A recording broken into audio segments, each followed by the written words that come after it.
Welcome back. Hey, check this out. It's the map of light pollution in Minnesota. And if you live in the Twin Cities, you can see that bright purple there means it's very, very light. The suburbs too. But don't lose hope. There are still spots designated for stargazing. To help us find a couple of hidden gems, we have the president of the Minnesota Astronomical Society here, Valts Treibergs. He is going to share a couple of great spots for staring at the stars. Valts, welcome to the show.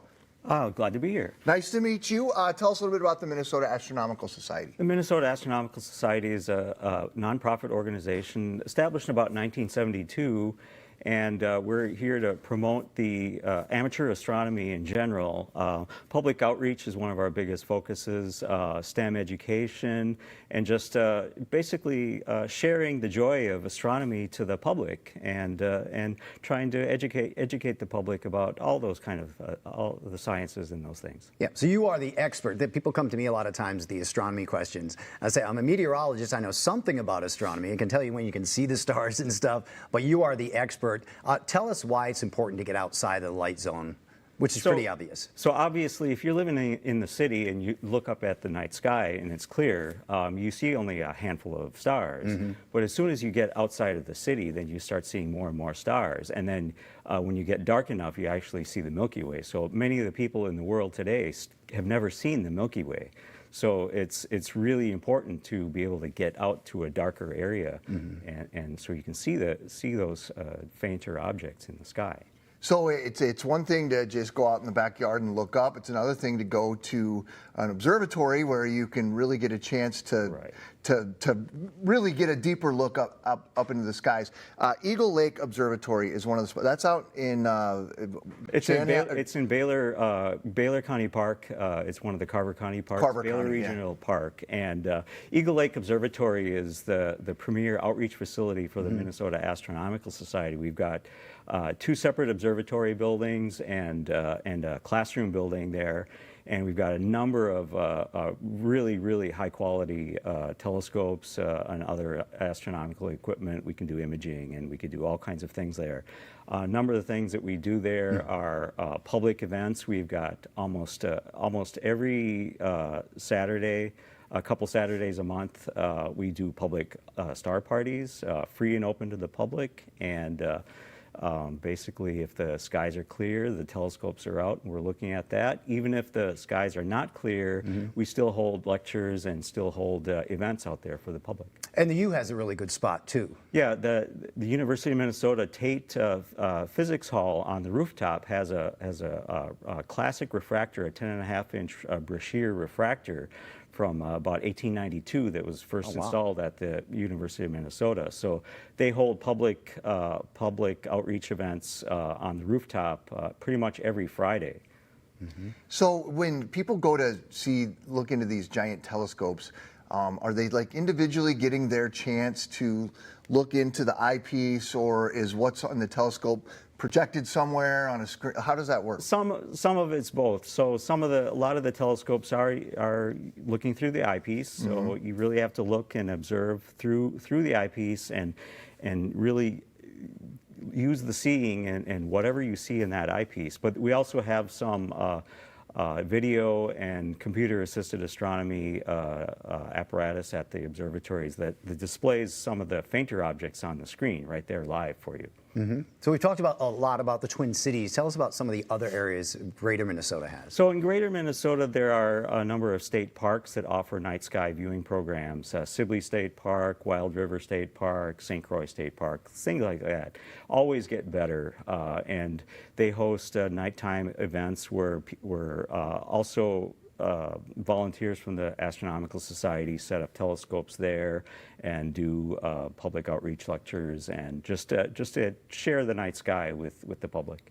We've talked quite a bit on this show about Voyagers, and just it's got a designation as being an official dark sky area. Is that what the deal is? That's correct. Yeah. And between Voyagers National Park and the Boundary Waters Canoe area, as you can see in the light pollution map, it's absolutely the blackest up there, right on the Minnesota-Canada border. So that's that's the place where what's called Bortle 1 sky, where you can really, really see all of the night sky features like the zodiacal light and the Milky Way and even some of the lighter nebula. That doesn't look like it's real.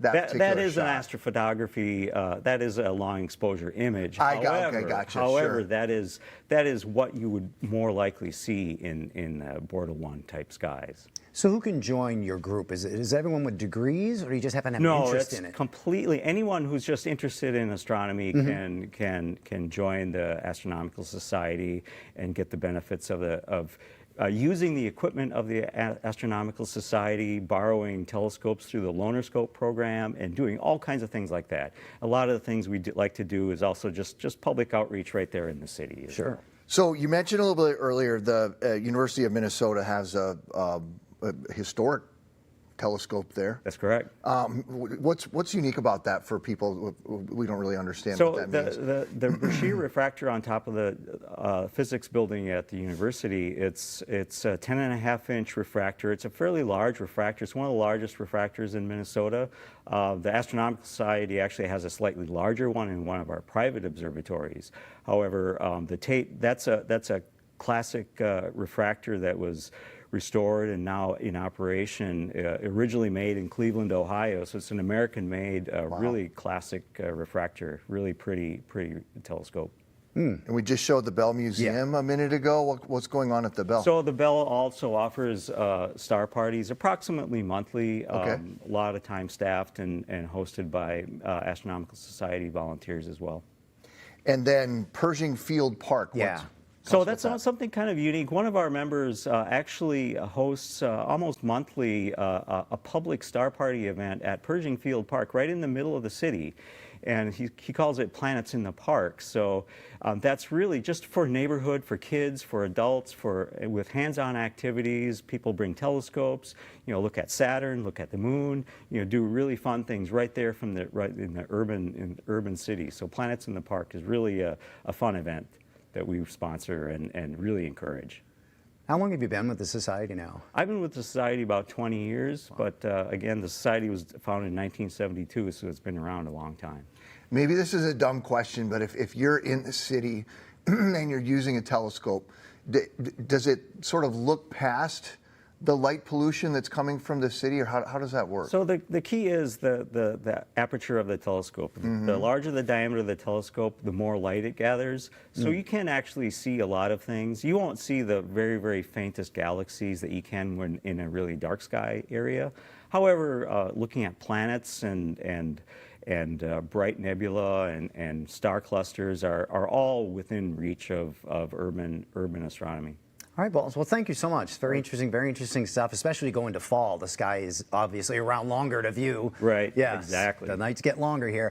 Thank you so much. If you want to learn more about the Minnesota Astronomical Society, you can head to minnesotalive.com. We posted links, maybe some links right there for you.